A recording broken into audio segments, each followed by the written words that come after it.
How come NIO is still not listed at the Hong Kong Stock Exchange while it seems very easy for Li Auto or XPeng? And I know that this is really top of minds of many investors. It's a lot of concern around that this is dragging NIO's stock price. And so in this video I want to present you like one more idea that I have why this might be the case. And yeah, what this means for NIO and also the whole Chinese financial system actually. So all is coming back again to the Hefei agreement. If you're one of the earlier viewers of my channel, then you may remember this article, which dates back to February 2020, which outlined the Hefei agreement, which basically rescued NIO from bankruptcy. And in this agreement between the local government investing in NIO, there were certain milestones to hit and a timeline according to it. And one of the milestones to hit is actually that by 2025, NIO should be listed at a local stock exchange. And this stock exchange is the Star Market in Shanghai, which is kind of similar to the NASDAQ. It's listing technology companies. And so, well, we need to think about how this may possibly conflict with a listing in Hong Kong. So, although we are now concerned about a possible delisting because of the US policy of the Holding Foreign Companies Accountable Act, from a management perspective of NIO, they always said like, well, we want to do what's best for the shareholders. And well, of course, this is also to deal with such kind of delisting fears. Well, if we look to this delisting threat from the US here, this should also be an issue for 2024, 2025 in case that a company cannot become compliant and every rule is enforced and there will be no, let's say, negotiations and no conclusions between the US and Chinese government. So only in the worst case scenario, this will happen till 2025, right? And so this is actually in the same timeline that NIO is actually based on this Hefei agreement anyways looking to list on the mainland Chinese market.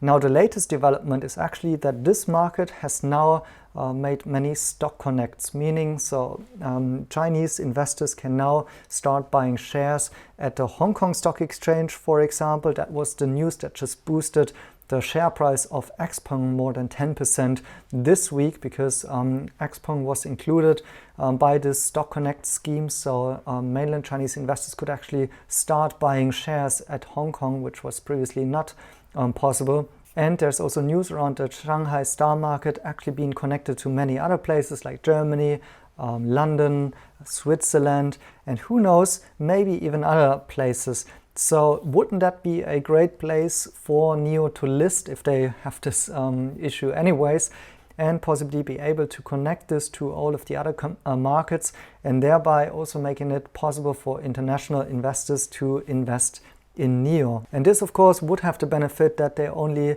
would have to do such kind of a listing one time. I don't know if the rules are easier for NIO to list in the Star Market in China. I know one of the rules is of course that they need to be profitable, and NIO is on the way of just doing that, but I have no idea whether or not it would be easier than Hong Kong when it comes to the legal structure around NIO's, how's it called, the advisory board, the user trust, which seems to be preventing NIO from being listed at Hong Kong.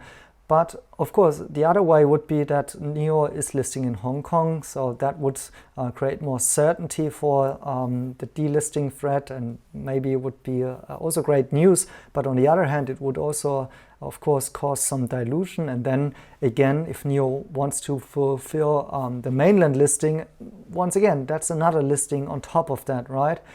And so maybe NIO has kind of the views that they might get profitable pretty soon and possibly being able to list at the mainland Shanghai Star Market, and by that time actually already have all of these stock connection schemes which would allow foreign investors and also Hong Kong investors and so on to invest into this mainland Chinese company. And on a bigger scheme, it's quite interesting there that China is now starting to draft rules and new regulations to reform the financial markets and opening up better interconnectedness and such There are no specifics on that yet. I will research that and publish it on my Patreon. However, what if kind of the Chinese financial system is now opening up a little bit more for foreign investors and interconnecting these stock exchanges? That would be quite interesting, also in particular with a big famous company like NIO being kind of one of these investment cases.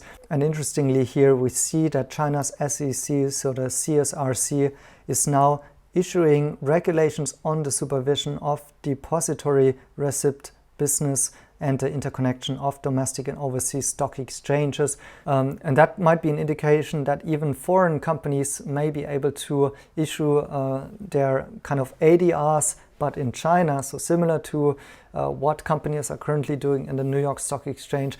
They might be at some point in time be able to issue such receipts in China, thereby enabling Chinese investors to invest in these companies without an actual IPO in China.